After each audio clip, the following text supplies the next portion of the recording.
Hi everybody, Craft and Bev here, otherwise known as Beverly. It is Tuesday, September 3rd, 2019. It is 1:30 p.m. Uh, yeah, it's a Tuesday. This is my seventh, my weight loss journey vlog, number 7. I have tried, this is going to be number 5, me trying. So I'm hoping I can get this going. Keep your fingers crossed. Anyway,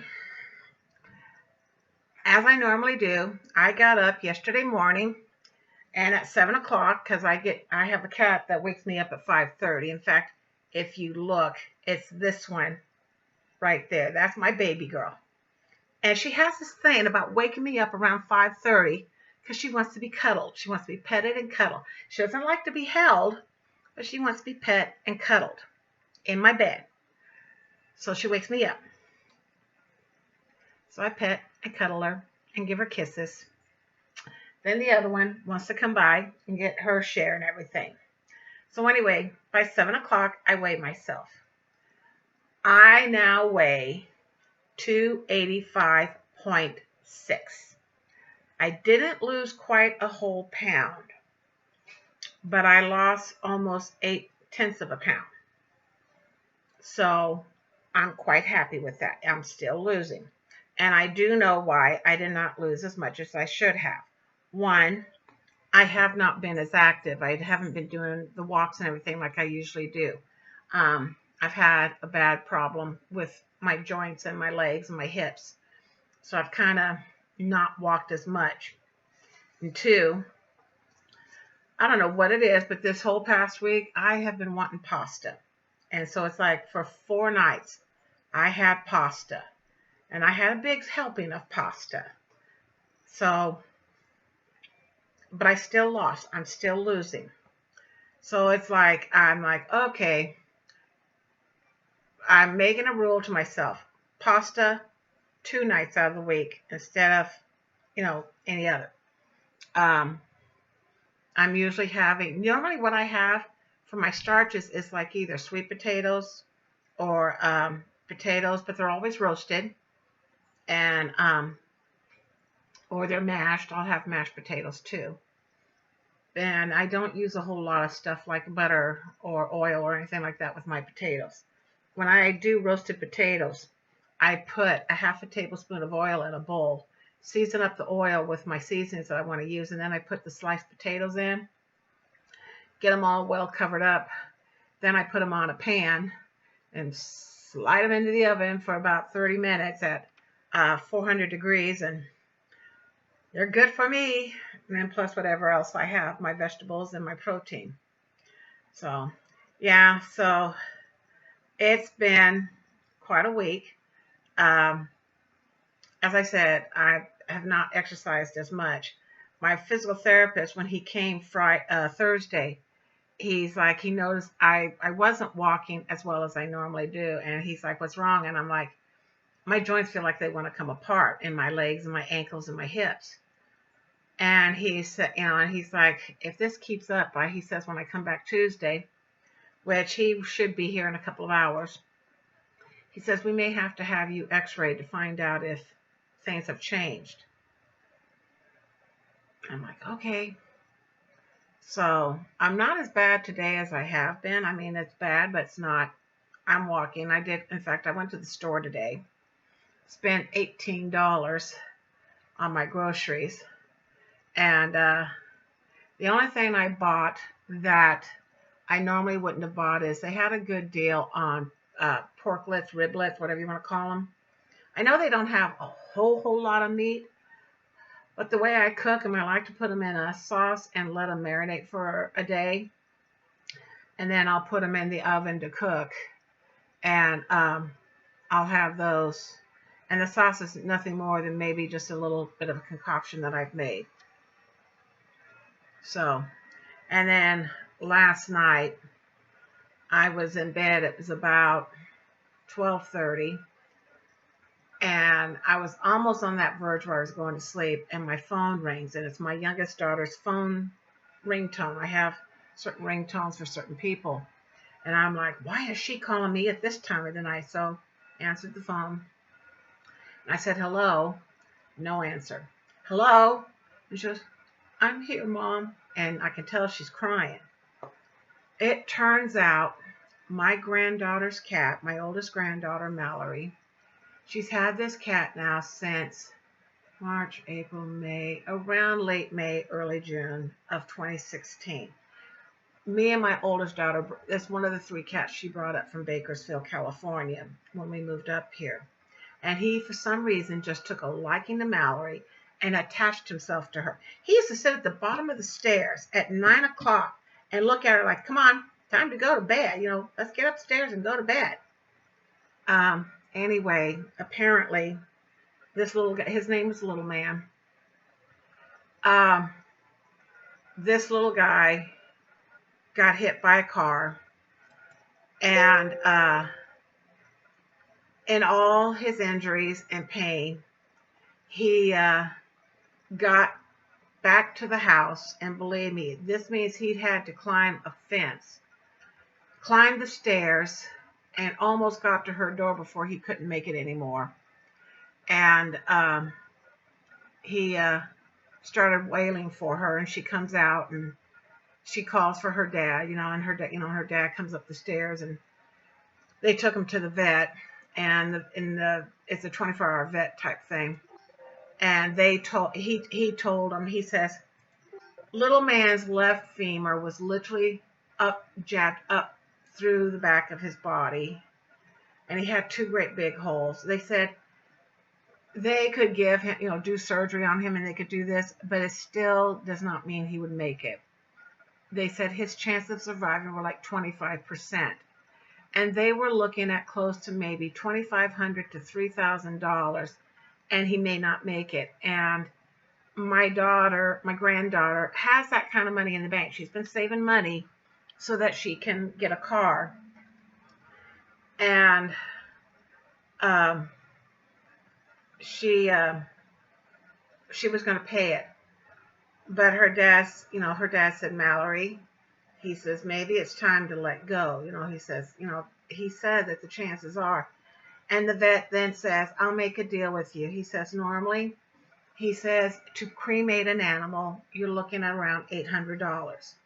And he says, and for $500, he says, we put the animals in what they call under the memory tree. So what he offered to do was cremate Little Man.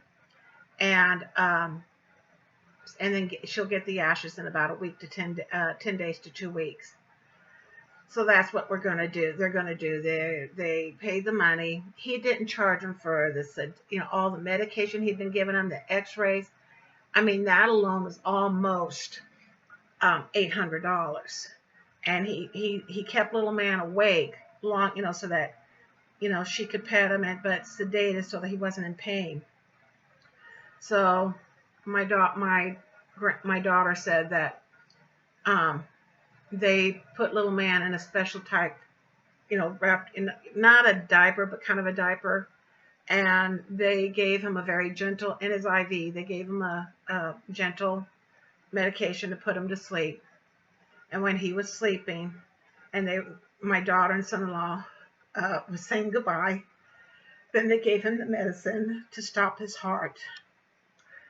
So when they got home, they told the other 2 kids that he was gone. So, except my granddaughter, bless her heart, she ended up going to school. I don't know how she did. I'll find out a little later. But the other 2 and my son-in-law were too devastated to go to work or go to school because Little Man was part of the family. He's family. I know exactly how they feel. I mean, if anything happens to my cats, to Penelope or Baby Girl, I'm going to be devastated.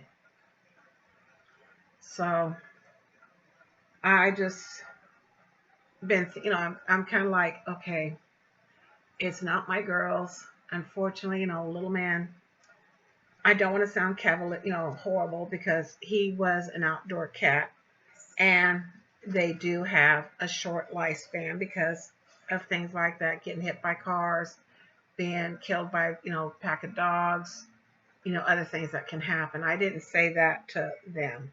But little man was, let me think, he was almost 8 years old. Yeah, he was, no, let me take it back. He was almost 9 years old. So he is going to be missed. I used to go down there and he would sit in my lap, like, I know you. You used to come and sit down and let me get in your lap and pet you. Is that the way he was? So, yeah. So, anyway, one of the things we want to do, my daughter's going to make a trip pitch. She's found several pictures of Little Man and one of Little Man and my granddaughter. So, she's going to make a trip pitch, picture frame type thing. And when they get the ashes, part of the ashes they're going to put in the field next door where Little Man used to love to go to catch voles and mice and rats. And then they're going to find a pendant and hopefully maybe like a heart or a cat or something and put a little bit of the ashes in there. And then they'll put it with the trip itch. And this will be something that Mallory will be able to keep, for all time. Because this was her first pet, her first real pet. So, yeah. This is my Penelope. This is my spoiled baby. Yeah. So, sorry, I did not mean to be a downer. I don't like being a Debbie Downer. On the other hand, getting a lot of stitching done. Got a lot of, I'm getting some crocheting done. Getting some work done in my craft room. Starting to go through the shed out there so I can use it strictly for my, my holiday decorations. So, yeah, and it's keeping me busy. It's keeping me from, wanting to eat and all that. So I'm just, like I said. Oh, and another thing. Okay, you can't tell right now because Penelope's in front of me. My clothes are starting to fall off. I have 6 pairs of black pants. 5 of them are falling off. Right now I'm wearing the only pair of black pants that are not falling off yet. And I'm like, holy cow. Okay, I don't want to buy any more clothes though until I get down to around 250. So I don't want to be buying clothes like every 25 pounds. That's not what I want to do. I want to wait until I have money to buy me like 5 or 6 pieces to get me through. My shirts. This shirt keeps falling off my shoulders, or it's getting to this part of my shoulders and showing off my bra straps and all that. My bras, I've had to go on to the next because now they're starting to get a little loose. So yeah, I'm just like, oh, I like this. I like, this is a good side effect of losing weight. I know I'm going to have the excess skin. There's no ifs, ands, or buts. Because when I weighed 475 at one point. And I have already some of the excess skin from weighing 475 and now I'm down to 285. So you're looking at almost 190 pounds. My phone. That's 190 pounds, and I'm still wearing some of the clothes I wore at that time. Not all of them, but some of them. I bought clothes when I got down to 350, and now they're falling off. So, yeah. So far so good. So I'm going to let you go here, and hopefully I'm going to try and start be a little bit more organized in what I'm going to say. Oh, sorry. God, I got cat fur now all over me. They shed like you would not believe. I had one person ask me if they could know more about what I eat because I only eat the one meal and I'm not doing whole plant food based diet. For me, that wouldn't work. I would crave certain things too much. So I thought that might be something. I mean, I don't have a blog or anything like that, but maybe next week when I can start writing down what I eat, and then you can kind of get an idea of what I eat every day. So that might be something I'll do and try that. So until next week, toodles everybody.